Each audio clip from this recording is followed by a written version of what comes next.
जो सबसे बड़ा भय, मृत्यु का भय या जीवन के साथ जो चिपकाव है, मतलब जो जीवन जीना और जीना चाहते हैं, अभी जिया ही क्या है, हमने देखा ही क्या है दुनिया में, ऐसा सोचते हैं। मैं समाप्त ना हो जाऊं इस भय से, जीवन के हर क्षण में चिपक जाना। कई लोग बोलते हैं एक ही तो जिंदगी मिली है, जी लो अच्छी तरह इसको, क्या पता कल वो क्षण रहे या ना रहे। अरे भाई लोग, सबसे बड़ी बात यही समझनी है हमें कि ये क्षण ना रहे, इसीलिए ही आपको इस आध्यात्मिक की जरूरत है, आत्मिक ज्ञान की जरूरत है। ये क्षण नहीं रहा तो फिर क्या होगा? हमारा अभी उल्टा है कि मैं समाप्त ना हो जाऊं, इसलिए जितना बटोरना चाहते बटोर ले, कुछ छूटे नहीं।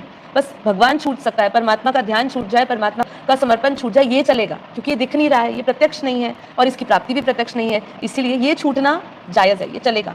लेकिन ऐसा नहीं, यही तो है कि ये क्षण मिट गया, आत्मज्ञान से हम वंचित रह गए, तो हम कभी भी, अंतिम समय है, युग परिवर्तन नहीं, महाकाल का समय है।